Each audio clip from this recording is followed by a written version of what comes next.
ये बल्कि 150 में मिल जाएगा। क्या ख्याल? देखते हैं वो उसको कितना डिस्काउंट कर रखा है। 120 तक है ना, कुछ भी करेंगे इसमें। अस्सलाम वालेकुम। अल्लाह से दुआ है कि आप सब लोग खैरियत से हो।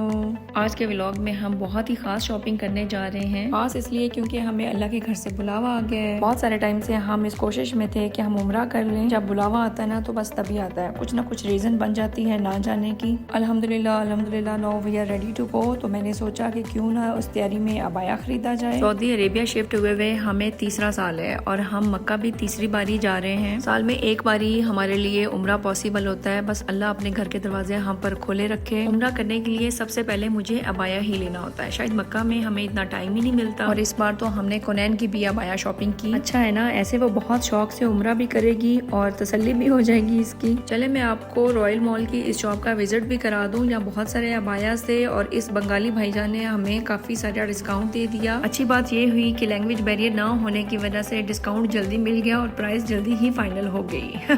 तो मैंने अपनी फ्रेंड्स को हेल्प करने के लिए भी इसे शेयर कर दिया कि शायद उनके भी ये काम आ सके। कोनैन का अबाया थोड़ा लॉन्ग था तो हमने ऑल्ट्रेशन करा ली वहीं से खड़े खड़े। और मैंने अपने लिए जो अबाया लिया वो मैंने ओपन ही रखा और इनसाइड इनर ले लिया। वैसे तो रॉयल मॉल बहुत ही एक्सपेंसिव है, यहाँ पे अबायास भी बहुत ही एक्सपेंसिव होते हैं, लेकिन मैंने एक सिंपल सा अबाया उठाया और ये मुझे डिस्काउंट प्राइस में विद इनर 250 में मिला। सच बताऊं तो मुझे पाकिस्तान के अबायास बहुत पसंद है। अगर इसी प्राइस में पाकिस्तान से लिया जाए तो शायद बहुत ही अच्छे मिल जाए, लेकिन मैं पाकिस्तान से सिर्फ एक ही अबाया लेकर आई। रियाद में बहुत सारी मार्केट्स हैं। एक बार मैंने कसर मॉल से अबाया खरीदा और वो फिर मुझे दीरा में बहुत ही लो प्राइस में नजर आया। उसके बाद मेरा कसर मॉल से ऐसा दिल उठ गया कि मैं आपको क्या बताऊं। इसीलिए इस बार मैं रॉयल मॉल ही आ गई। अदरवाइज मदीना में भी बहुत अच्छी प्राइस पे मैंने एक बार अबाया लिया और वो बहुत अच्छा रहा। बस मक्का से कभी भी परचेज नहीं किए क्योंकि वहाँ पे टाइम ही नहीं लगता। बस उम्रा की तैयारी में सबसे पहले मुझे न्यू अबाया ही लेना होता है। यूँ हम माँ बेटी दोनों बहुत ही खुश थे इस बार अपने अबायास को लेकर। व्लॉग के इस पार्ट में आप कोनैन को बहुत ही सैड देख रहे हैं क्योंकि ये बहुत ज्यादा जिद कर रही है कि ये पैकिंग इस बार मैं ही करूंगी। सब ये वेकेशंस पे हो तो मेरा कोई भी काम आसान नहीं होता, इसलिए बस बहुत मुश्किल से मैंने काम को समेटा। हम टोटल 5 डेज के लिए जा रहे हैं, लेकिन मुझे लगता है कि मैं बच्चों की पूरी कबड़ ही उठा के लेके जाऊंगी बिकॉज बच्चों के कपड़े तो जितने भी रख लो ऐसा लगता है कि कम ही रखे हैं, वहाँ कौन से वॉश करने होते हैं। इसलिए मैंने 5 डेज के लिए ड्रेसेस इनके रख लिए, फिर सब इनर्स भी और ब्लैंकेट्स भी, और फिर काशिफ के भी 5 ड्रेसेस रख दिए और अपना सूटकेस तो मैंने अलग ही कर दिया जिसमें मेरे 5 ड्रेसेस प्लस 5 अबायास हैं बिकॉज मेरे पास है ही टोटल 5 अबायास। इस मुबारक सफर पर निकलना है तो सफाई का बहुत ज्यादा ख्याल रखना है, बस इसीलिए हर रोज एक नया ड्रेस भी चेंज करना है। ड्रेसेस के अलावा हमें अपने बच्चों की डाइट का भी बहुत ख्याल रखना है। ऋषि तो पहले ही थोड़ी बीमार चल रही है, इसीलिए हमने ऑनलाइन चूल्हा भी ऑर्डर कर लिया। मिकात पे आराम बांधने के लिए हमने एक सूटकेस ही सेपरेट कर लिया जिसमें किड्स के इमरजेंसी ड्रेसेस भी हैं, हमें सारे सूटकेसेस खोल लेना पड़े। सो हमारे एक्सपीरियंसेस के अकॉर्डिंग ये सबसे इम्पोर्टेंट बात है। मॉइस्चराइजर का हाई क्वालिटी होना बहुत जरूरी है, वहाँ जाके स्किन इतनी क्रैक होती है कि बस।